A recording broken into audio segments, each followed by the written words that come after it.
because I want to talk about something that we all want. I think that we all want, but few of us are really particularly fond about actually doing what it takes to get it. You ever have one of those things, right? There's something you really want, but the cost of getting it sometimes seems really, really high. And that thing I want to talk about this morning is resilience.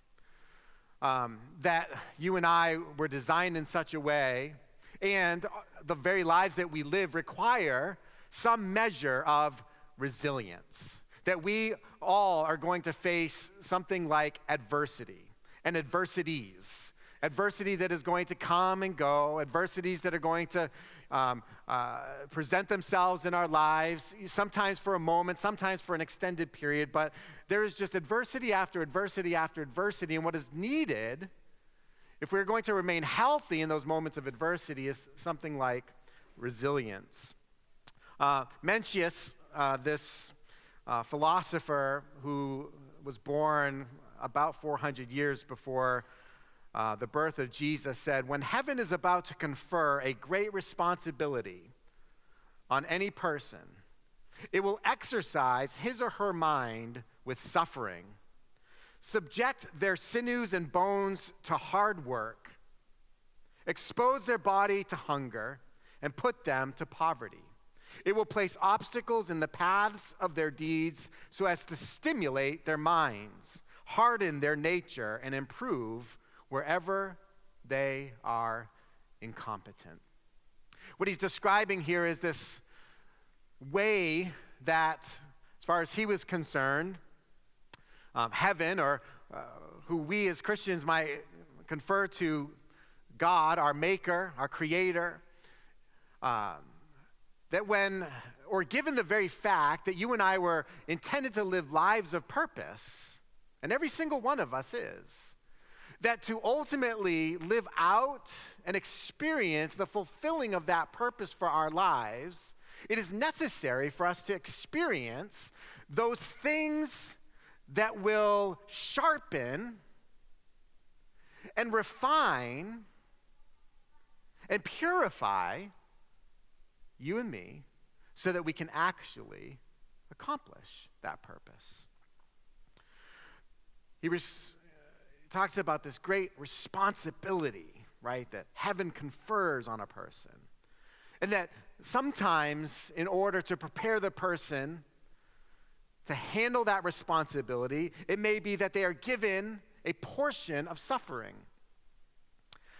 That they may be exposed to such things as hunger or to poverty, or that when they're trying to accomplish something, certain obstacles will be placed in the way so as to make the process more difficult. How many of you have set out to do something and you found that as you went about doing that thing, it seemed to get harder rather than easier? Well, this can have the effect of hardening our nature and improving us where we are incompetent. I want to read for you a portion of a letter that the Apostle Paul wrote. We call it 2 Corinthians chapter 4. I want to read a few verses where Paul describes sort of this frame of mind that he has regarding his life and experience. He is setting up for his audience to understand that he has been entrusted, right? He and those that were accompanying him on his journeys, and then also those who were following in their footsteps and acknowledging the truths of what he taught and embracing them and themselves beginning this journey of following Jesus. He talks about how we have been entrusted with something that's very, very powerful. He regards it as a treasure. He talks of the gospel. In the book of Romans, another letter that he wrote, he talked about how the gospel is the power of God unto salvation. And he recognized that God had entrusted him with the gospel, right? That God had given him the custody and the responsibility. Again, him and everybody who followed after him, which may include many of us here this morning. That we hold in our hands this thing called the gospel. And that the very nature of living this life of following Jesus and living according to the power of the gospel is going to oftentimes lead to certain presentations in our lives. 2 Corinthians chapter 4, verse 1. Here's what Paul says. Therefore, since we have this ministry, because we were shown mercy, we do not give up. Paul refers to the ministry that, again, has been entrusted into his care with the recognition that that ministry comes on the heels of the mercy that God demonstrated in his life. In fact, to all those that responded affirmatively to Jesus' invitation to come and follow me. He says, seeing that we have this ministry, seeing that we've been given this thing, we do not give up. What we're going to find here is that Paul had found something incredibly meaningful that he could attach his life to, that he could commit his life to, that he could spend the rest of his life working toward. It wasn't something that was empty, temporal, vain, conceited, something that just satisfied his own particular desires. It was something that was truly meaningful. I want you to think about those things in your life that are really, really, really meaningful to you. Like really meaningful. Those things that you cherish, that have such considerable weight and gravity in your life. It's almost as if your life sort of revolves around them, right? Paul, he is describing what God had entrusted into his care as being that kind of thing. He'd come to realize that his life was set to a real purpose, a purpose that was bigger than him, a purpose that was outside of him, and that while pursuing this very, very worthwhile and meaningful thing, he came to recognize, as we need to, that the more worthwhile something is, the more it's going to cost us. If you're familiar at all with the Apostle Paul's life, you'll find that he abandoned and forsook so much, that he sacrificed so much. Why? Well, because of what he had exchanged all of that for, right? This thing that was bigger than he was, this thing that was outside of himself, this thing that was so worthwhile, it was worth everything. Now,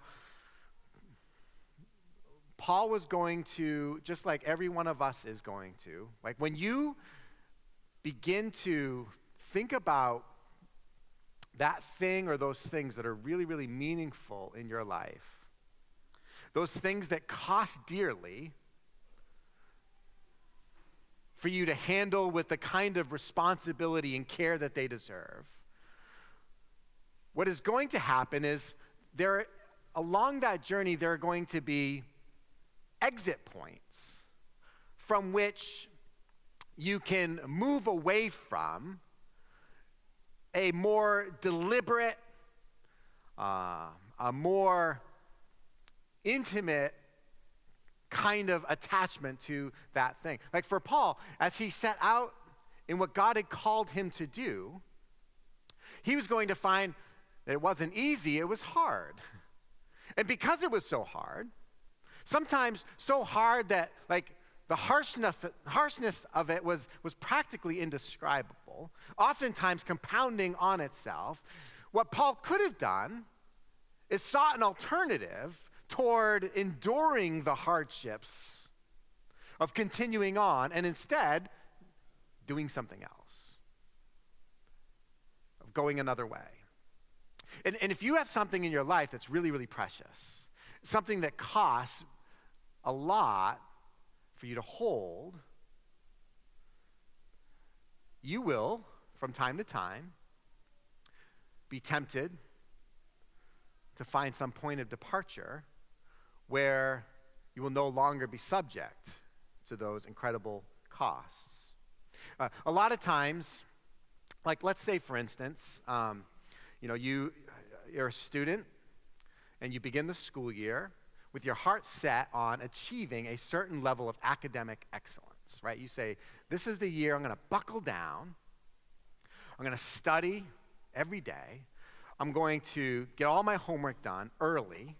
I'm going to work really, really hard when a report has been assigned to me, right? I'm going to study for my tests like I've never studied before, right? And so the beginning of September rolls around, and there you begin your coursework, right? On fire, ready to just take over the world from an academic standpoint.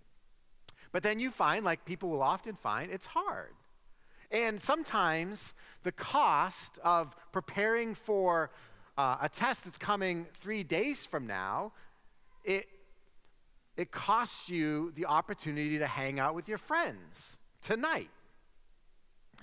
And so what you can do at that point is decide, well, what I'll do is I'll go hang out with my friends tonight, because after all, I still have 2 or 3 more days to get ready for the test. And you begin to make a concession. And I'm not saying that if you're in school, you shouldn't have any friends. Nor that if you have found anything in your life that is worthwhile and meaningful and precious, that there should be nothing else to which your attention can be directed. I'm just making the point that whenever we set out to do something that's difficult, there are going to be temptations that we're going to face that offer us opportunities to kind of move away from the kind of alertness and dedication and commitment to that thing. And a lot of times, when we move away a little bit in our minds, we think, well, it's just a small concession, right? Like in the point of the student, well, there's still time to prepare for the test. Now, we know that that person may not ultimately be as prepared for the test as they would have been if they had remained true to the commitment that they had to study every day. And so these concessions come along the way. And Paul, he was no stranger to opportunities to diverge from what God had called him to do, what God had placed in his heart. And I just wonder, you and I, as we sit here this morning, what are those things that God has placed in our hearts? Those things that we know are meaningful, those things that we know have purpose, but that sometimes we are tempted to kind of move away from because the cost of really, truly being committed and wholly focused on those things, it just becomes too much. I think, over the last 3 years, we've seen, like in the world of the church, we've seen this play out. Right? We have seen globally, I think, certainly in the United States of America, our churches, a big difference between the engagement that people have in their local churches when you compare something like 2018, 2019 to the present day. That many have gone and have not returned. Or that many have returned, but only with a very kind of loose and casual association with their local church. People who at one time, some years ago, knew that this was a very, very important and anchoring part of my life, to be a part of a spiritual community. It brought meaning and significance and purpose. It yielded to the encouragement that we're given in Scripture to be a part of the body of Christ. They said, well, I can make it on my own, me and my own way, right? So all I'm saying is that there are temptations to move away from what is difficult, and we have to consider in those moments, like, all right, well, what is really, really important or precious? Paul says we don't give up. Right? Regarding this ministry that God had entrusted to him, he says, we don't give up, or some of your translations might say, we don't lose heart. It's a very interesting word in the original language. It means to behave or to act badly, oftentimes with the connotation of doing something that is cowardly, of committing some particular evil, but not the evil in the way we traditionally think of as committing acts of evil. Like we think whenever somebody behaves badly or acts evilly, that they do something in particular that others can measure and say, well, that was wrong, that was sinful, or that was evil. This has more to do with the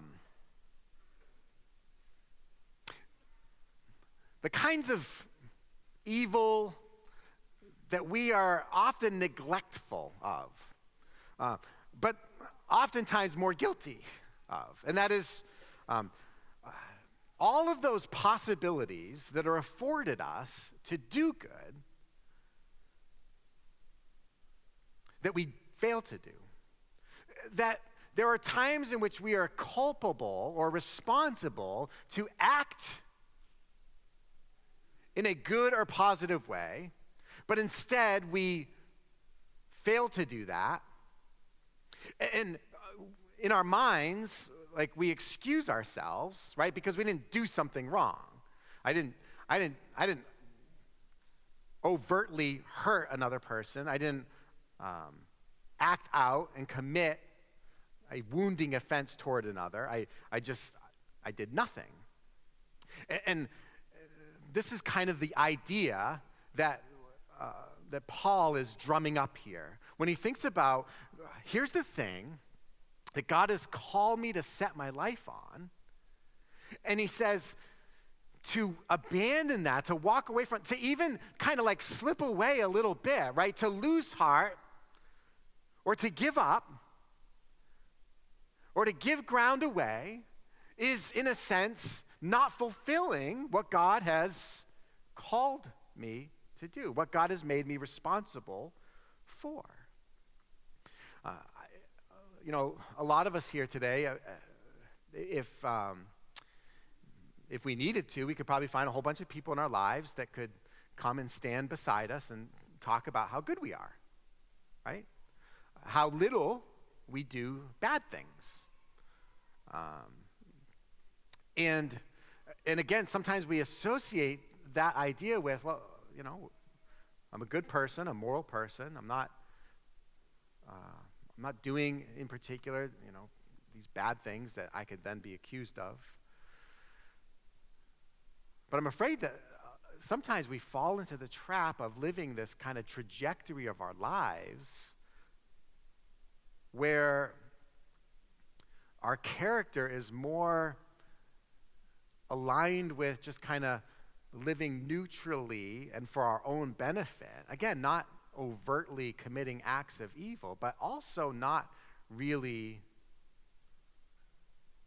fulfilling the purposes for which our lives were created, right? This is losing heart. This is giving up.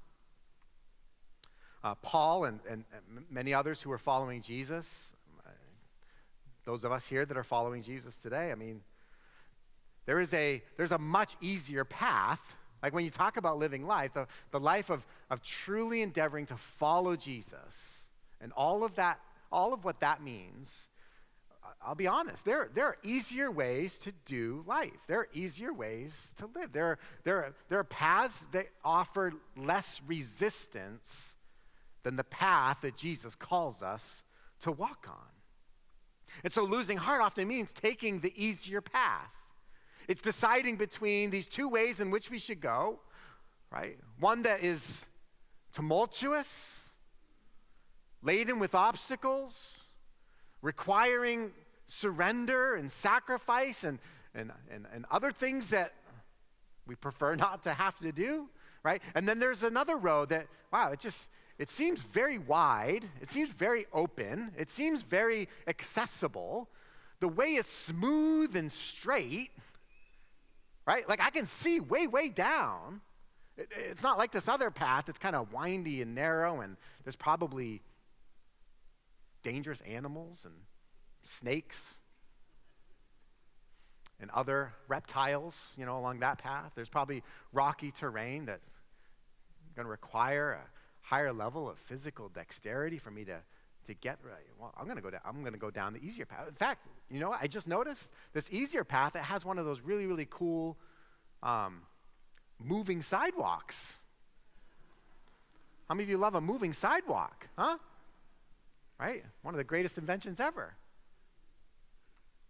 right? So people choose oftentimes the easier path.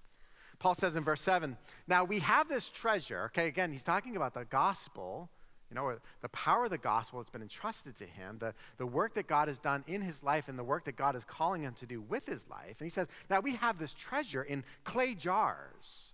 That is, that God has deposited his power into something like a jar of clay, so that this extraordinary power may be from God and not from us. That is, that it may be associated with, that it may be properly attributed to God and not to us. You see, Paul was in many ways experiencing tremendous measures of success, right? God was doing some pretty incredible things through his life. Not that they were without hardships, but there were some pretty incredible things as well. And when the ministry of the gospel is advancing with success, or whenever a person's life is showing fruitfulness or blessing, there is the temptation for us to congratulate ourselves. How many times have we seen ministries just flourish? Throngs of people being attracted to some particular thing, right? And the success is just undeniable. How many times have we seen that thing just kind of cave in and implode on itself? Because people started believing their own press. There's too much self-congratulation, too much patting oneself on the back. You and I, we can do that in our lives. I bet a lot of us here today have had or are experiencing periods of fruitfulness in our lives, of blessing, right? That God has, he's just got you in a place right now where the skies are blue, the sun is shining. If you run a successful business and have for some time, you could easily think, this is mine. I did this. If you've experienced success in your career, right, you're the person that is constantly being sought for advancement in your company. You're the person that other people look to. You're the person that has been just sort of the example of what it means to be, a good and successful employee. I mean, you could begin to think, well, I made my way in this. If you're here today and you have a life that has few or no secrets, and you've become a pillar and an exemplar of like moral fortitude, right, and righteousness. You're people think of somebody that deserves to have a halo hovering around over their head. That's you. You could easily think, well, this is me. I live the right way. If you're a person who has given yourself to serving the needs of other people, and the way in which you serve your community and others who are in need it's started to get noticed by the greater community, and it's expanded your reputation, there's a temptation for you to start weighing yourself according to your good deeds, right? Because success brings the temptation of self-congratulation. But Paul here, he is in this illustration of how God has deposited his power into these clay jars, these clay vessels. He's showing to us that God doesn't need superhumans to accomplish his work or to demonstrate his power. And Paul's not going to fall for the lie that his advancement or his success or the blessing that God is showering on him in his ministry was a result of his own doing. No, he says this treasure that God has given us is in clay jars, right? He thinks of himself as a clay jar. I love that scene. I know the new Indiana Jones movie's out, but I love that scene in The Last Crusade where they have come and there's a table with all of these vessels, right? And they're looking for the Holy Grail, and this guy steps up and determines, after looking at them all, that he picks up this golden goblet that's got all kinds of jewels and says, certainly this is the cup that the Christ would have drunk from, right? And he drinks from it. And those of you who've seen the movie know that he chose poorly. That's right, watch a movie, people. Right? And then Indiana Jones, of course, he looks around, and again, I mean, just gold cup after gold cup, and what does he do? His mind is stirred. He thinks, I'm looking for the cup that belonged to a simple carpenter, and he picks up this clay vessel, and in doing that, he chose wisely. Right? So this power that God wants to demonstrate, he does it through the clay jars that you and I are, for the purpose that when the power of God is demonstrated, it is not you and I that get the credit for it, but rather it is God. The gospel that has been entrusted to frail human beings is wholly derived from God and not from us. That's the point. And the power of God, of the gospel, is working through powerless human beings, and that reveals its true origin. Now, Paul, after sort of laying the groundwork here for how God is working and operating through his life, he begins to describe the cost associated with attending his life to the purpose that God has set for him.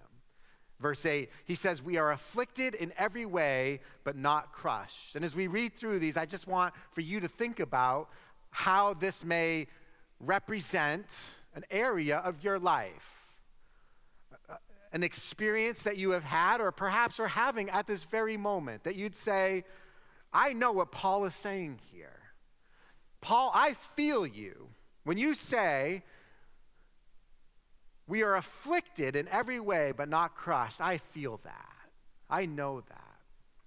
This affliction that Paul is describing has in mind something like pressure. Pressure that is coming in from all sides. It could be physical pressure, or psychological pressure, or spiritual pressure. And he says, we are afflicted. That is, we have pressure coming in all around us, but we are not crushed. All four of these things that he uses to describe his experience sets, some particular kind of adversity up against the limitation of that adversity as it's being experienced. We are afflicted, we are pressed down, but we are not crushed. Or it'd be like we are hard pressed on every side, right? It feels like everything is encroaching, yet we are not cornered. We're not crushed because of God's intervention, right? You ever found yourself feeling like I'm between a rock and a hard place, right? That's kind of what Paul is describing here. But while he is between this rock and a hard place, he also recognizes that he lives with the intervention of God on his behalf. He says, we are perplexed, but not in despair. We're perplexed, but not in despair.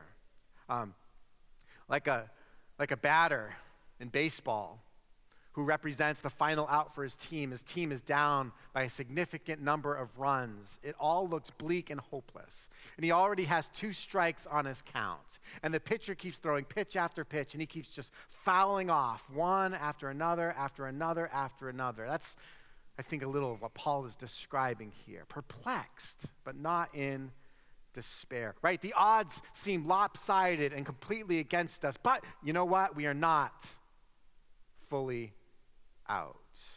We are persecuted, but not abandoned. Persecution, as it's oftentimes used in the Bible, has the sense of being chased, of being hounded. Like you're a criminal on the run in the U.S. Marshal's office, and local law enforcement is all over the woods trying to track you down, and you can hear the hounds howling in the distance as they're getting closer and closer and closer to where you are, but here you keep on running. You're the most wanted person in the world, and yet you feel so utterly alone. You ever felt like that before?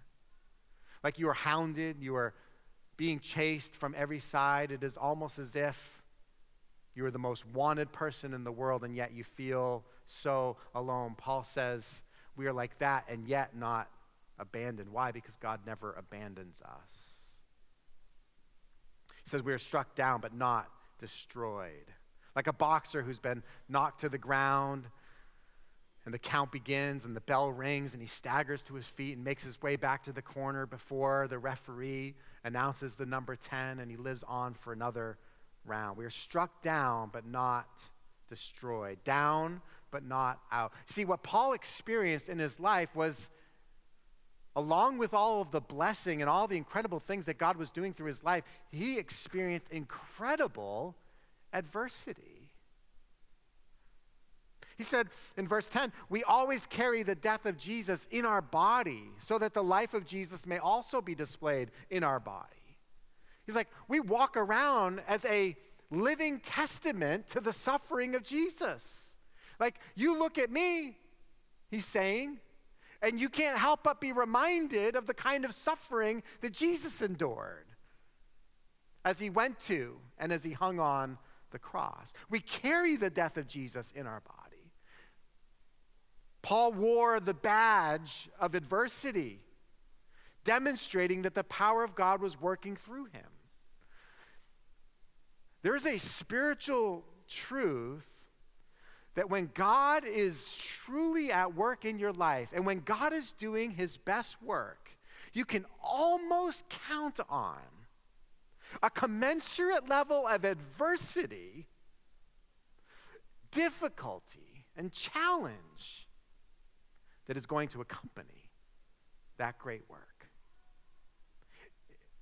That is that, like, to grow in resilience in our souls does not come without the cost of walking through and persevering through adversity.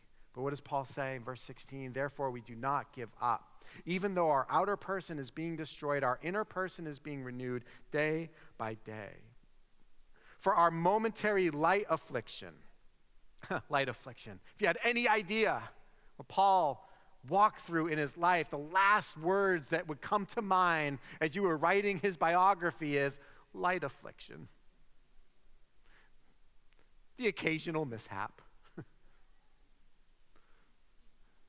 The once in a while stormy cloud. No. But Paul, in describing his own experience, he describes it as a momentary and light affliction that is producing something. It's making something. It's making for us an absolutely incomparable eternal weight of glory. Now, we're talking about resilience, but we might better talk about the concept of anti-fragility. Anti-fragility is a concept introduced by Nassim Nicholas Taleb, who differentiates between things like a teacup that is fragile, right? You drop the teacup on the ground and it's going to burst into pieces. And you contrast that with something like a rubber or plastic cup, you know, the kind you might hand to a toddler to drink from. That cup can be dropped 1,000 times over. It can be stepped on, right? It is what we might describe as resilient. But he goes on and says, you know, we need to think even beyond resilience to something more like anti-fragility when we think about the various systems at work in the world, including the systems of our lives, the system that you are and that I am. That we are not just simply resilient, but that we were created actually to be anti-fragile. And anti-fragility requires adversity. It requires challenge. It requires stressors. Think for a moment about your muscles, your bones, your immune system. We might say they are resilient, but if there are never any stressors that are put up against, if there's never anything to challenge, if there's no resistance introduced to our muscles, what's going to happen? Our muscles are going to atrophy, right? They're going to become weaker. Our immune system, if it is not from time to time challenged, and if it is not introduced to certain things that cause it to react and to sort of fortify and build itself up against those stressors, it becomes weakened. And you and I, we're like that. If you don't believe me, then your homework assignment is, after we get done today, I want you to go home, and I want you to lie in bed, and I want you to stay there until next Sunday. Right? Just don't get up at all. I mean, how restful would that be? Right? Some of you are like, oh my goodness, that sounds like heaven. But think about it. If you were to just lie in bed for endless hours, what would happen to your body? Would your body get stronger? Would your body become more likely and apt to handle the various physical challenges that we have as human beings? No. Your muscles would atrophy and weaken. It would actually do the opposite. See, what you need, what I need, is I need stress. I do. You do. We need stressors. We need challenge. This is the problem with people who go into retirement. I gotta be careful not to look at anybody here now, so I'll just be over here. Right? People go into retirement oftentimes with nothing really, really meaningful to continue to commit their lives to. What happens? They weaken. And they die. Yeah.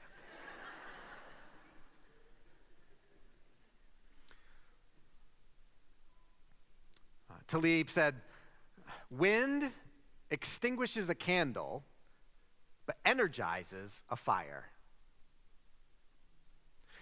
You want to be the fire and wish for the wind, right? If you're just this candle, the last thing you want is wind, right? Gone, right? No more fire. But if you're a fire, you crave the resistance of oxygen being pumped into as a source of fuel that is going to energize and expand. So let me just share with you a few ways before we get done, or a few principles that will help us to hopefully embrace a little better than we did before the reality of adversity in our lives. Number one, we need to realize that comfort can be the enemy of growth. How many of you are trying to get more comfortable? Come on. Right? You're trying to get more comfortable. I just got back from a camping trip, and in preparing for that camping trip, I bought a zero gravity chair. Huh? Because every time, like, my camping chairs stink. I mean, they're just uncomfortable, right? You sit in them after a while, it really hurts the kind of backside of your thighs. Oh, but the zero gravity, whoo! I took a nap in one. Yeah. Right, we're looking for ways to be more comfortable. Right, that's a quest that we're all on. How can I be more comfortable than I already am? And we need to realize comfort can be the enemy of growth. Comfort can be the thing that is really getting in the way of your life being set to and achieving the purpose that God has established for you. You know, generally I like to walk around without resistance, but when earlier this year I started this program at the Sports Performance Center, and the physical therapist, one of the exercises that she gave me to do involved a rubber band, a resistance band. And she said, as I imagine she says to every single one of her patients, this is going to make you hate me. And all you did is you just put this band on the two of your legs and you took certain steps. And that resistance, you know, she's like, okay, I want you to march down there and back. So I did it. You know, I marched down there and back. I don't hate her. Right? And we did some other exercise, and then we kind of came back to it, and you know what? After a while, I hated her, right? Why? Because we want to walk without resistance. How many of you want for your work to be harder, to be more difficult? The thing that you have set yourself to, how many of you are just inviting more and more adversity? No, we want the easy way. We want what's comfortable. But comfort can be the enemy of growth. Number two, Adversity produces a resilience you can't have otherwise. There's something that you and I need. There's something that you and I need to become. There is something that you and I need to be becoming, and we can't get it. We can't have it without adversity. It's just the truth of it. There's no other way to get it. You can't buy your way into it. You can't talk your way into it. You can't manipulate your way into it. You can't even pray your way into it. Believe me, the more serious you get with your relationship with God, the deeper you go to God with your heart, the more time you spend wearing out your knees in that place on the floor where you seek the face of God, chances are the more you're going to experience the kind of adversity that is going to grow in you what God can't grow in any other way. Helen Keller, I'm sure you're all familiar with her story. She said, "Character cannot be developed in ease and quiet. Only through experience of trial and suffering can the soul be strengthened, vision cleared, ambition inspired, and success achieved." How many of you ever started playing an instrument at some point in your life? Raise them up really high. Come on. Any instrument. Come on, put them up there. All right, look around. Come on, get them way up here. Own it. I want you to be proud of it. Yeah, because you know what's coming next, right? That's why. All right, now, if you became proficient in playing that instrument, I want you to leave your hand up. Yeah, that's what I thought. Right, that's what I thought.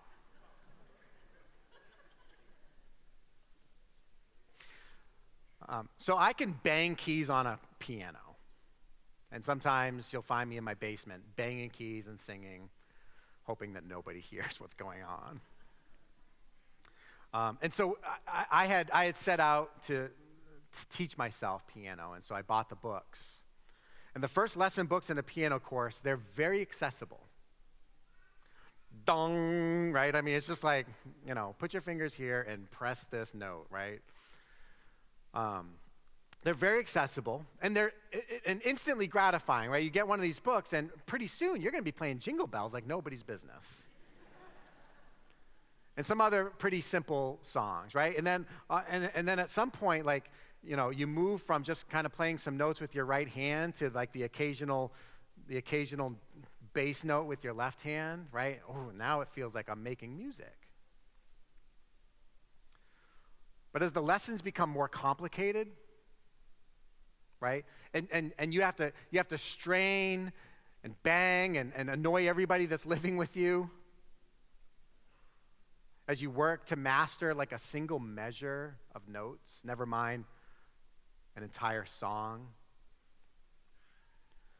It's then that you start to flirt with the idea of that exit strategy.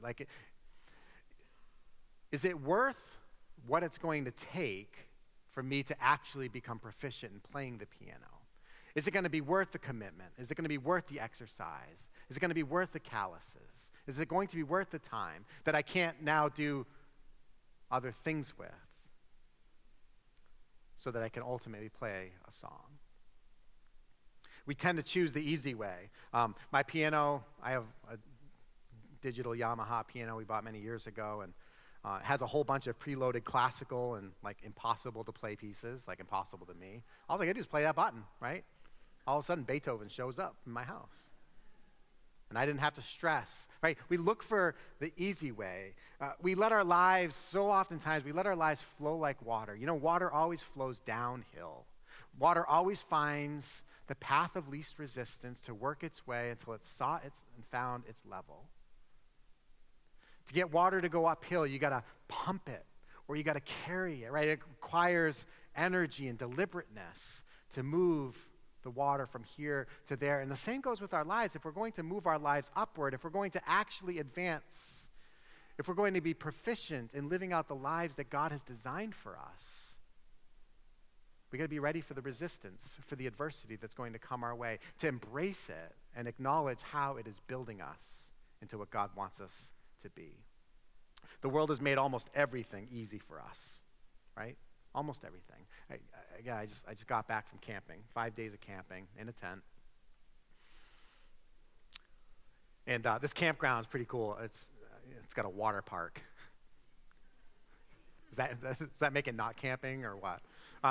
But besides, you know what else it has? It has golf, like a fleet of golf carts, which they're fun, but I find it kind of funny too, right? That you go camping and you can't walk over there. Right? You got to get a golf cart, right? So people are buzzing around. There's all these golf carts, and there's a waiting list, right? There's a lot of people that are disappointed because they can't get a golf cart. The world's made so much so easy for us. We're looking for comfort. We're looking for the easy way. But like Eleanor Roosevelt said, you must do the thing you think you cannot do. Finally, resilience isn't about strength. When we think of resilience, we think about, being strong. I'll never give in, I'll never give up kind of attitude. Sometimes we think that stubbornness is the same thing as resilience. Some of you are here with a person that you love dearly, and all along the way, they've been sitting here just so happy and fat, right, that, oh, I'm resilient. Now, all of a sudden, they're going to find out, no, they're not resilient, they're just stubborn. Right? Sometimes we think that stubbornness is the same thing.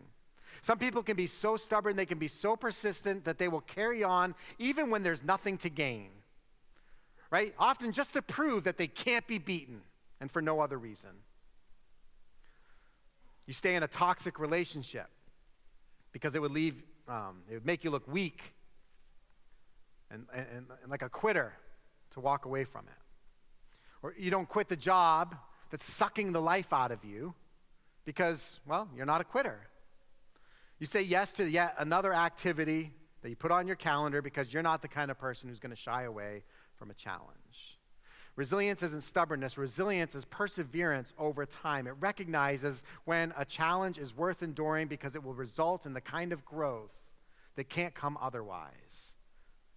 Like when a person keeps pushing through their reps, right? Even when their body is screaming out for them to stop, they know they got to keep going, right? They know that in order to build the level of muscle dexterity that they want, they got to keep pushing the reps.